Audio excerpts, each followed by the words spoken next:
Okay, so my name is Katie, and today I have Annie here. She is with the Apostille Coach. So I'm very, very thankful because this is a subject that I think is going to be super, super helpful. I always try to bring about different streams of income. So, Annie, thank you so much. Katie, thank you so much for having me. It's a privilege. Yeah. So we wanted to we've been going over what we're going to talk about. And I think the best thing is the top 5 things that you might not know about apostilles. And the first thing that I wanted to ask is how do you actually pronounce that? Because I feel like I never know exactly how to say it. Exactly. Yeah. Right, right. There's different opinions on it. The Yeah. dictionary does say like AH, so apostille, Hmm. apostille. But I know that sometimes because it was a French word that meant marginal note and it's a French word brought into English, it's almost like tomato, tomatoes. Which should we say? Yeah. Have your pick, kind of try to see what they're saying at your Secretary of State or in your area so that you can understand when your customers are asking for it. Some say apostille, some say almost like if you're stealing an apple, apple steal. So there's different inflections. I've even heard apostle, like the 12 apostles. I'm like, really? Because this is a common question that I sometimes get as a notary, like, can you do this? Could you give a general explanation as to kind of what it is and then the type of clients that would need this? Okay, yes, yes. Okay, so let's imagine that it was a perfect world where everybody said the truth and nobody tried to do fraud. A document could go from the US to South America or to Europe, and there wouldn't be a problem. But because of the incidents of forgery and fraud and such, the body that takes care of these things, well, at least decided to kind of regulate this was over there in The Hague, Netherlands, and they had a convention in 1961, the Apostille Convention conference, and they decided, you know what, the process that we have to say that a document is valid when it leaves country A going to country B is kind of complex. And it's still called legalization. Hmm. Majority of the countries have steered away from that and gone the easy route. And the easy route that they instituted was apostilles, where it's just Okay. a 1 or 2 step situation where you're sending documents to a main body, which is called the competent authority. And that main body is going to check signatures, who signed it, is it state issued, is it federally issued? So did it come from a legit source? And Hmm. that's what they do. And here's where it's interesting for notaries in that sometimes the official that they're looking at the seal, the signature, and the title, many times it's us because we help with getting documents from just being plain documents, so to speak, to becoming a public document, a document that's now circulating in the public or the private sphere in a legal way. So we have a part in that. Okay, so basically it would be another layer of security and basically authentication that that document is valid. Yeah, Yeah. if Okay, we're gonna, perfect. we want to kind of also put it so that we can understand, so we can explain it to our customers. Yeah. And here's something that's interesting, Katie. You would think, oh, so because it's going to that level of authentication, then oh, the contents are also being validated. Not so. It's just validating the source. So because it should have come from it's coming from a legit source, the content should be legit. But if any tampering occurs, well, they will track down who had to do with it. But it is verifying not the content, but the source. Okay, and then so my next question for you about some of the most common questions for this type of line of work in this industry is, do you have to be a notary to be able to handle these types of documents or perform these types of, not notarizations, but perform these types of documents or Right, right. services? And it's an extra service. Hmm. Well, here's the interesting thing, and that's an excellent question. I get it all the time. No, no, you don't have to be a notary. Ta-da! So if you are starting in the field and you're like, okay, I haven't received my commission yet, or I'm studying, you can jump into being an apostille agent because in essence, you're kind of a courier. You Hmm. are a concierge. You're a middle person helping to facilitate a service that any citizen can do it if they go to the Secretary of State page. But we know how we're all running and we're all busy. Sometimes we don't even know where to start to search for the information. So that's why they're happy to have facilitators or agents. Hmm. Sometimes I've in the beginning, I would always refer to myself as a apostille coordinator, because Okay. the title is free for us to, for us to decide. An apostille specialist, because we're there helping. We're not issuing the apostille. Very important to clarify. Because that's usually done by the recording office. So like the state would issue the actual document itself, The correct? Secretary of State. Okay. That's their job. Do you find that there's people that aren't even notaries at all, but they just are only apostille as like a service with, Agents? yeah. Oh, that's a good question. I think what I have seen is maybe in the line of virtual assistants, they're always looking for extra services that they can kind of Add make on. up the body of their portfolio of services. And just like us, it could be that we do 3 or 4 main things, but we need that as entrepreneurs and as mobile notaries. We do need, and it keeps it very interesting. We never have a dull day. No, I'm all for multiple streams of income. So, For I'm sure. always interested. So my other thing is do you have to live in very close to the state capital? Because I hear all the time that people have to run the documents into the state capital. Like if I'm somewhere that's completely out of the area of my state capital, can I Right. still do that? Excellent. That's the other frequently asked. Yes, you can. And let me dispel that myth right here, because I still see a lot of professional, let's say we've got the new notaries, we've got middle of the road experience, and we've got seasoned veterans. And I've even seen seasoned veteran notaries who want to jump into apostilles, and they're like, no, I heard that you have to live within a radius, an hour or 60-minute radius of the state capital. Not the case. Reason being that apostille service is something that if you decide to do it, you could do it by mail. You're getting the document from the customer, you're mailing it in, you're waiting for it back, you're getting it to your customer. So wow, easy peasy. Now the drawback there is that you are depending on, the Secretary of State's turnaround and processing time. So it's not going to be immediate. But hello, there's a workaround. So even if you live 8 hours from your state capitals, even if you're like, sometimes we used to be in the boonies here, kind of rural, now it's changed, you can connect a trusted notary, maybe somebody you've networked with. You want to kind of make sure you know them, because you're getting the person's documents, and you're going to entrust this courier with getting it to the Secretary of State. And if they can assist you with that, in 99% of the Secretary of States, if you get it in and you walk it in, you can get it back the same day. So imagine that's a game changer, right? We can get those documents to our customer within maybe 2 to 3 business days. Because sometimes there are emergencies that they do need the turnaround time to be quicker, correct? Yes. Like It's almost, you could almost say, that apostille service is, I needed it yesterday. I needed it last week. In fact, it's always some sort of rush going on. I get that though, because sometimes there's like marriages going on, or like what's the typical type of document that you would see? Yes. We wanted to touch on that. So it could be, what, the way I've come to see it over the years, because I started with my first person back in 2007 when I became a notary, and it fell into my lap because this mom was frantic and needed to get, after I helped her with the notarization, she needed to get this other thing. She couldn't even say it, like, and I was like, what? I've never heard of it. So I've come to see that it really circles around our key milestones in life. So it could be because you're adopting a child, from another country. It could be because now that child grew up and graduated and wants to study abroad. And maybe after they studied abroad, they come back to the States, but they want to go live and work abroad for a while. That's going to need apostilling of documents, as people apply for visas. Or guess what? They met somebody over there. Now they want to get married. So any of those life's moments, those milestones, even death sometimes is involved, and a body needs to be transported back to the native country, and the death certificate needs to be apostilled, or destination weddings. So the opportunities are around us, Katie, really. Yeah.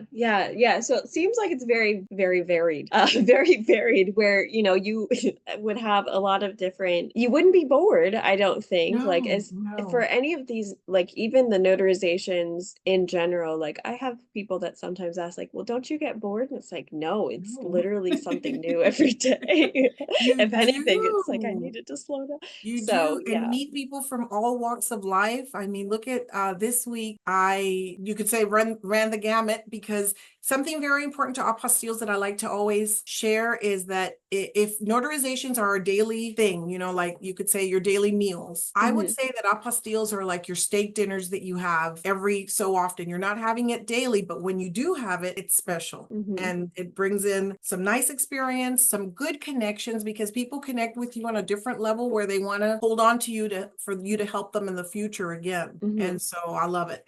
I wanted to ask you another question that we kind of touched on, but it is a fairly common question. So let's say I'm in Florida and there is someone that needs a document that originated out of Illinois, or they're in Illinois. Would I be able to help them, or would I have to basically pass that off? Oh, yes, that's another good question, Katie, and it's Thank a you. popular one in that people say, and you know why? Because we're thinking as a notary. As a Hmm. notary, we can perform this act within the state that we are commissioned. Hmm. But an apostille agent is a separate entity. So it's a separate, it's almost like I've heard a lot of our mentors say, you take off your notary hat and now you put on your apostille hat. Yeah. So you are free to help people in all 50 states. In two ways, two ways. How does that play out? Well, I live in Georgia, but I live Hmm. close to the Tennessee state line.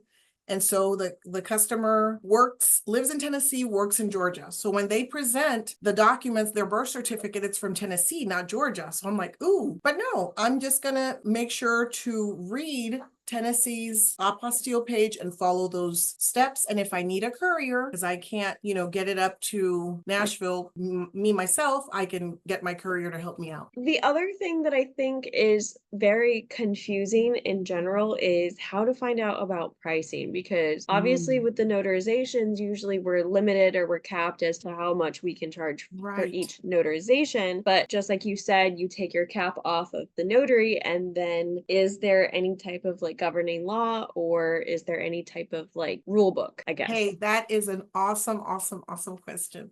There is not. So Okay. as of now, it's kind of an unregulated service that's open to entrepreneurs. It's because Mm-hmm. again, we're in a free market economy. We are in a convenience economy. So as notaries and as entrepreneurs, even virtual assistants look to this as a possible source of income, or even like college students. I wish somebody would have told me when I was in that facet of my life where you have no money that you Yeah. could make maybe $150 on just a quick run.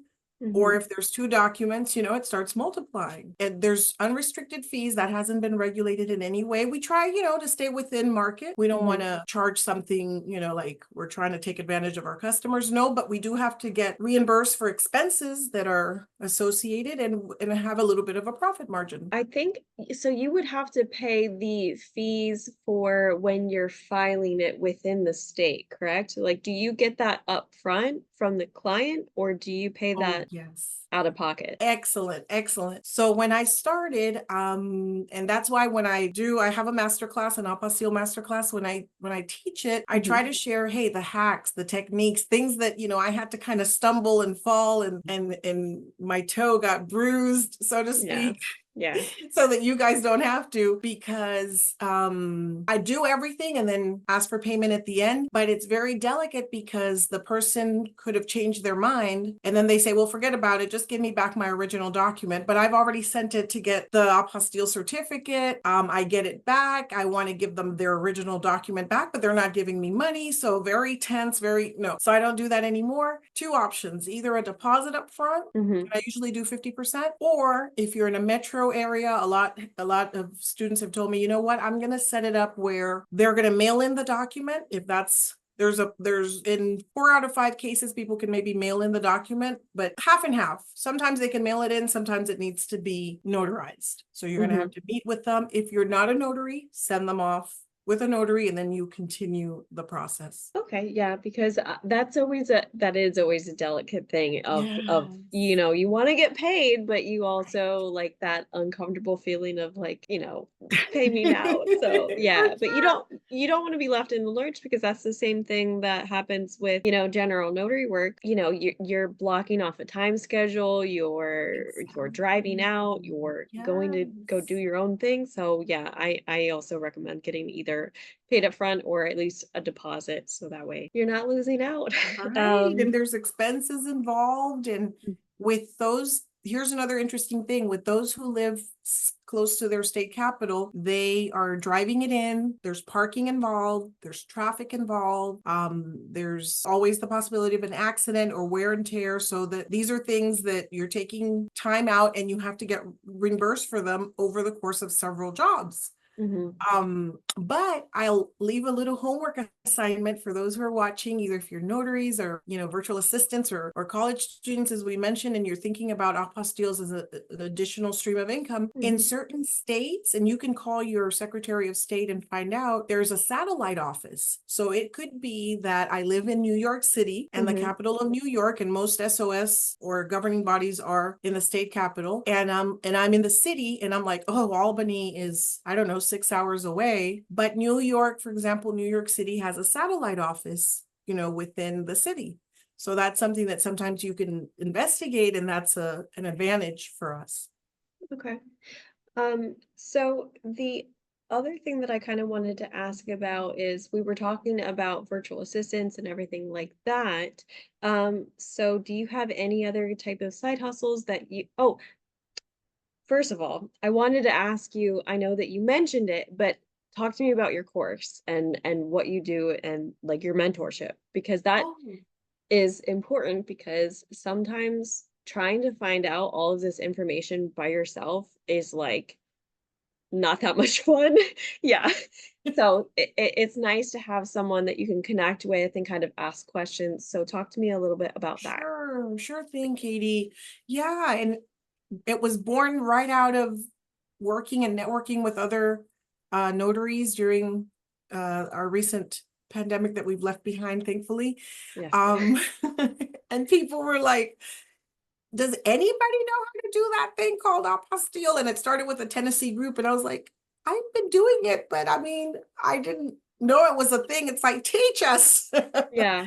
And that's where I put together a slide deck. There's about 120 slides that we go through whenever we do the master class, and we do it live. And then there's the recorded portion that people can watch as a replay. So if anybody's interested, I have more information at apostilles.thinkific.com, and maybe we can share that at the end. But the idea behind it is I want you to jump in, understand the full A to Z. You get your full overview. We do some exercises, some interactive exercises. We connect live. And so you meet other notaries that you can network with, and they could maybe be your couriers for the situation we were discussing. And we just have a good time. We just have a good time. And we realize that apostilles, it's always nice to pair it with, again, 2 or 3 other things that you do. Ron, you pair it with Yes. Ron, Yeah.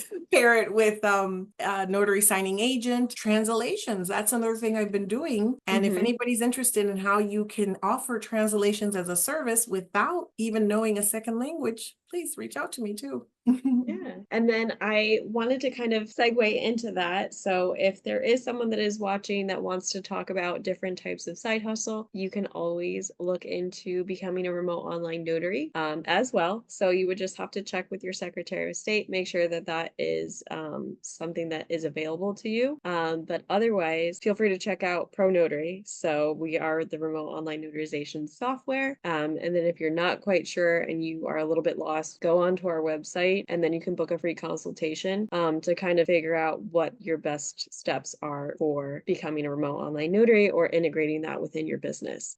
So that is something that I wanted to highlight. And then also we have a partner program. So even if you don't have that available in your state, if you have clients that would benefit from it, or you have other notaries that you want to introduce and have them sign up to ProNotary, right now we're running a special where the first time that you sign up, you get $50 on us, and then you get $50 for each additional sign up.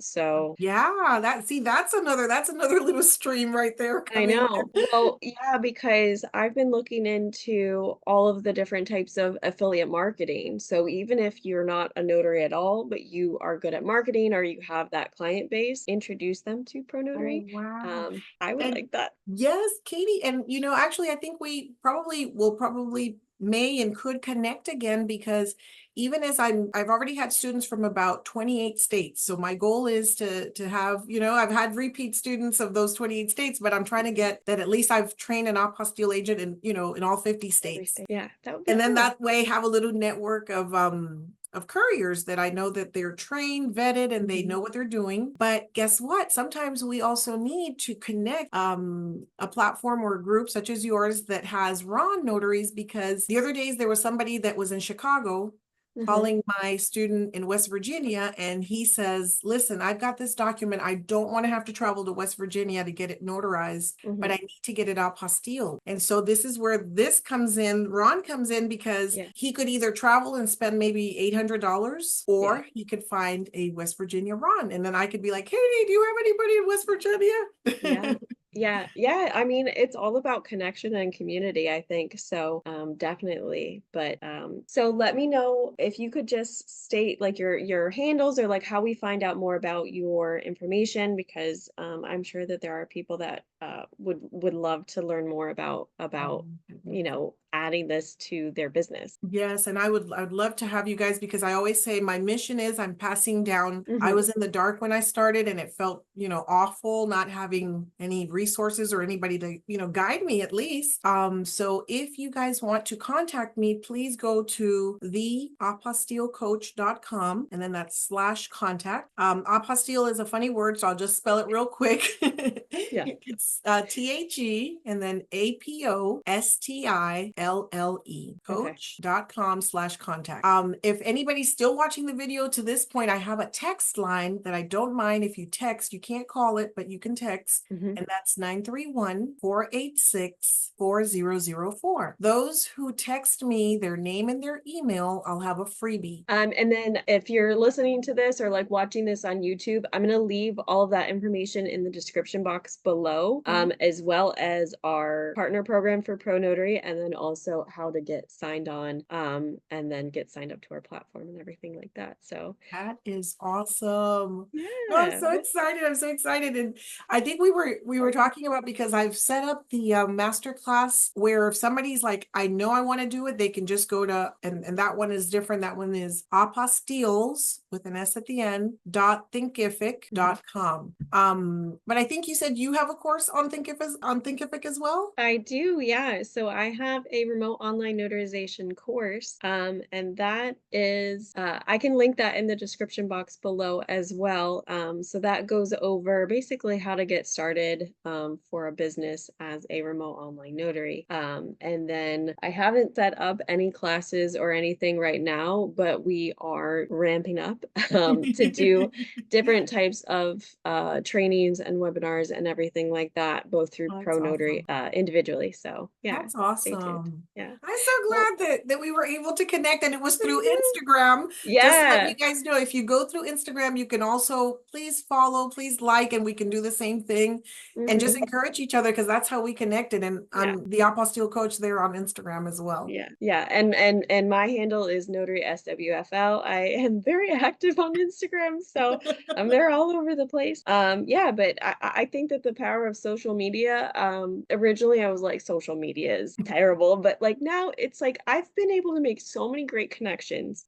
So definitely reach out to, business partners, people that you want to work with, people that you want to have like make friends, because you never know. Like, and those posts, I mean, wow, as notaries, those posts are popping. Sometimes I'm looking at them and they're entertaining, they're interesting, Yeah, sometimes it's funny because I'm like, this is gonna flop, this is gonna be terrible, but I think it's so funny that I'm gonna just do it anyway. And then they, sometimes they do flop back and forth. Like not everything is gonna be great, but then also there's ones that really resonate. Right. The ones that we probably spend a lot of time on making sure they're like, no. But the ones that were like, okay, look, there was one too that I was like, let me just tell them real quick because I don't have a whole lot of time, and they loved it.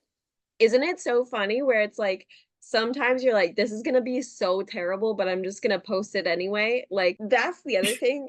If there are people that are overthinking posting things for either your business, I would highly recommend just to post it anyway, because for the most part, even if I post something and I'm like, this got like 2 views, and it's like that's okay, because those 2 people, like one of them reached out to me and was like, hey, I saw your post. Can you tell me more about remote online notarization? I'm like, I would love. So it really does. Sometimes you just have to get out of your head and post it Right, anyway. right. Yeah. And just Yeah. be yourself. And that's what we like, the individuality, right? Katie, So guess what? I just remembered one of those like delayed with pricing. I just wanted to add because I didn't finish the thought. I just realized sure. that something that would help a lot, because I have a whole module, a whole little course on pricing that I'm going to set up my stand store. So those that are interested in pricing, please text me. I already gave the number, and you can ask me about how we can do your course on pricing so that you know what to do for your area. But in the meantime, if you guys Google apostilles near me, jot down like the 3 main numbers that come up. It might be a commercial company and then 2 locals. Try to do your research, go to the web pages, see what they're charging. And then if the lowest price is 90 per apostille and the highest is 150, then you know you don't have to be at the lowest rate, because the big companies, they can do that. They got a lot of volume, but you can get closer to 150. And as you get your expertise, you can even say, you know what, mine is 175, but because I do, white glove service, I get things to you immediately. And that's why I charge a little bit more. So don't be put off by that. Well, and then like even to just say that that price point, or is if you get like something that is 5 apostilles, that's bad. That's not That's bad. not bad. That's Now, not in the bad. industry, there is a certain thing where they'll call the other folks and everybody gives a discount on multiple documents. So that's something that we can also discuss, how you could Okay. set up your arrangement. Like, for example, I do my first 2 at regular price, and then I start offering the discount. So Okay. that's the other beauty. Like you were saying, is it regulated? No. And this is the beauty. We're the business owner. So what we do need to have clear is what are expenses, how much is going out, to know how much is coming in. And that's what I go over in the pricing course. I truly courses and going with a mentor, because I think that it will slow down the process of trial and error. So that way you don't do the stupid, like crazy expensive mistakes. Cause that's what I did Right. in That the we very got a beginning. lot of bumps. I know, as a Ron, where I'm like, okay, that would have like I'm gonna fix it. But I know that like if there's people out there that are on the fence about, doing a course or getting a mentor, I highly recommend, doing that, because it just shortens the learning curve for the time that it takes for you to start making money. To So start making that's money. yeah. Exactly. Yeah. Exactly. Yeah, Yeah. that's totally true. Because, for example, I won't say the price amount, because I want you guys to go to, apostilles.thinkific.com, but you will see that whatever the price of the course is, it's because you can recover that in your first 2 apostille orders. You'll Yes. recover that. And from there on out, everything else will be, your profit once you minus out expenses. Yeah. Yeah. And that's a good way to put it too, because sometimes I see people that are like, oh, this course is like, whatever. And I'm like, okay, but what's the price point for one type of service? And it's like, okay, it's this. And it's like, okay, well, you're going to make that back within 2. Thank you so much for coming on. I For really, really sure. appreciate it. And I'm glad that Yes, I enjoyed it. Thanks, Katie. thank Bye, you. everyone. Bye.